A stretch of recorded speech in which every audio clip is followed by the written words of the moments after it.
Hello everyone, hope you're doing well. We're back on the dev server for Dance of Dragons, and it's time to have a look at a new Pakistani aircraft that is coming into the game. This is the JF-17. It was a conglomeration between China and Pakistan, and also had some American involvement, at least in the early stages of it, and you could probably tell that by the general design and what it looks like.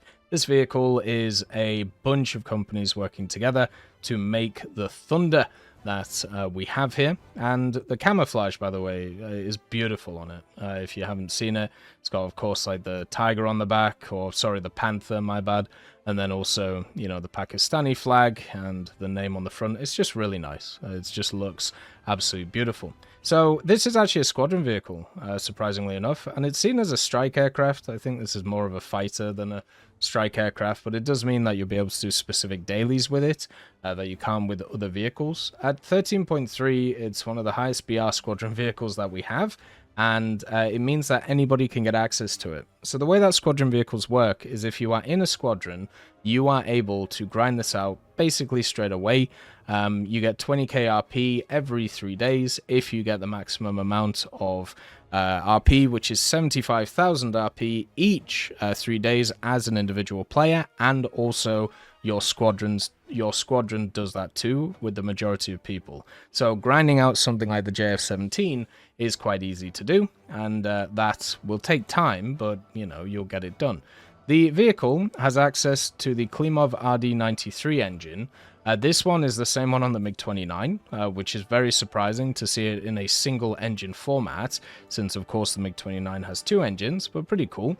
And then also, as you can see, it doesn't have a pilot right now, so you can't check any of its internal systems, at least from the dev server. We'd have to look in the files, but my guess is, since this is a strike aircraft, it'll have CCIP for rockets and bombs, CCRP, and all those other things. It does have a radar modeled, which is the KLJ-7 radar, which does seem very powerful. Has the TWS, of course, and also a huge other set of, you know, variables on it, which will help it out. IFF is always useful, especially for me, since I sometimes have an issue with where my missiles are going. And it has the 23mm Type 23-3, which is the same gun that you find on the J-10A. This little kind of dual set of gun here with 200 rounds, which you'll use pretty quickly. The rest of it is just made up of fuel, which shouldn't be too surprising. That's pretty standard for all of these, and no armor to speak of as usual. So where does the strike aircraft part of this vehicle come from? Well, you can see that it has access to a bunch of different secondary weapons that will facilitate that, and also a thermal pod, which will help it out too. So, no more on this thing, but it has pretty much everything else. G-Suit, thank God, makes it a lot easier. But from an air-to-air point of view, it has the PL-5E2s. These are all-aspect missiles. They don't have the best stats compared to other missiles that are at this BR, but generally are respectable. And then you have the SD-10, which is the active radar homing missile this vehicle gets access to. The stats of this thing are very similar to the PL-12, which I'm pretty sure that's because they're the same. This is probably an export version of the PL-12 or something similar, or it might just be a copy and paste right now because they haven't fully finished them. We'll have to see what they decide to do. Usually stuff like that changes quite a lot before the update comes out, so don't take it as gospel. It does have some fuel tanks, which it will need since it eats fuel. That MiG-29 engine loves fuel. And then it has a lot of ordnance options since it's a strike aircraft. You have the 2000s, you have, of course, the guided bombs with the targeting pod. These will be the main, the main stuff that this takes. And the interesting thing about the JF-17 is because it's a conglomeration between a bunch of different, nations, you have the Chinese missiles, which are here. And then you have the 2,000 pounders, which are American. You have the GB500s, which I believe are Chinese, or maybe even American. You have, of course, the Paveways, which are American. And then you also have the Hydras, which are sat here too. So you have a little bit of everything in terms of ordnance, but the main thing is going to be the Paveways, which you use, the guided bombs with the thermal pod, in order to be very, very good.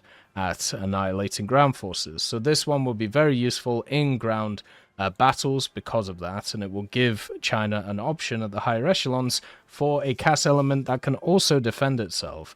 Because technically what you could do is you could take the PL5s if you really wanted to, and then you could bring along some of the big old bombs if you feel like it, and then just kind of go a bit crazy with it. Obviously, there is a weight limit to these, so you can't, take the absolutely massive bombs, but if you wanted to take something like this, you could easily do that on the vehicle. This is more of a loadout that I can see people taking, so the guided munitions with the thermal pod, and then also some air-to-airs on the side to try and keep it alive. So you can definitely use this from an air-to-air point of view, with just the active radar homing missiles, and also with the IR missiles at 13.3 in aerialistic. You're going to have to do that because of just the meta, but at the same time in ground, that's where it's really going to shine. That's where it's going to become really useful because of these extra bombs that it has. Countermeasure wise, it has 68 of them, which isn't great. You can see the little pods that it has on the sides.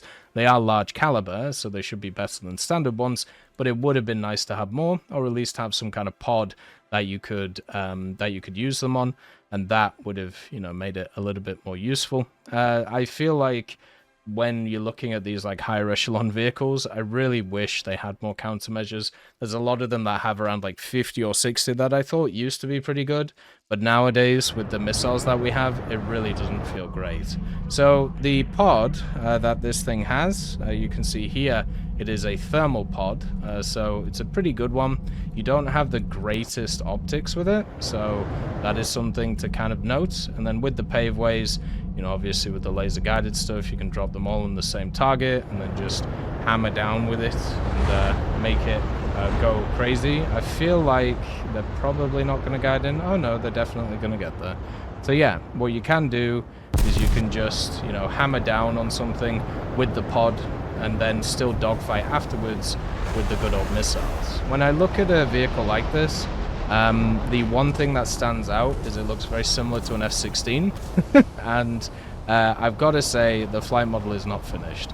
So what you can do with this is you can do extremely stupid things, such as do like a 180 on itself very easily, showing that it isn't fully hit yet, right? So this thing can pull a ridiculous, insane amount of G's and, kind of throw itself around the air.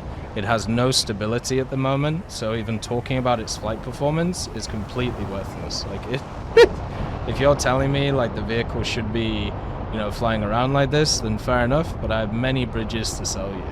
The real interesting thing is going to be if a vehicle at this BR can be a multi-role vehicle and still be useful. A lot of people just go for the ones which are obviously a lot better in terms of air-to-air capabilities, but will this one be useful enough to have, that general setup and still be in a place where it can be useful in terms of the ground? My feeling is probably not, but luckily, you can always at least have a good time with the bombs and just kind of donk on targets as you go. I feel like these are going to go way over. Yeah, I was going way too fast. But yeah, this vehicle's obviously not finished, and the real question that I always have about these things is it a good idea to have a vehicle which is this high up that people can just get access to straight away? The answer is no. It's never been a good idea for that. But since we have so many high-tier premiums and so many high-tier squadron vehicles, it's really not that surprising, is probably something that I should know. That, they're going to keep doing this over and over and over again. And that sucks. I wish it was different. I wish the game was set up differently. Woo! But unfortunately, it is not. The fuel as well, I think you are going to have to take the fuel tanks because you'll just fly through it so quickly. Since you have that really ultra powerful engine in the back just tossing you around the air like crazy.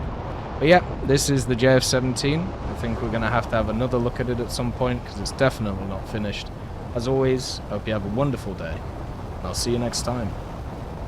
I'd just like to thank GMG Smiley, CD Beans, Chieftain Mike, EMN3 Galaxy, Tulio Pontecorvo, Brendan Quinn, Carrion Crow, Gus Irenicus, Pyman, Wartinder, Teddy, Daniel Stanton, Martinez, B. Young, Ozzy Panzer, Alan Hacker, Liam Shear, Opium Prime, Lafouche, Sem, Aslan, Uncle Bean, and Derek R.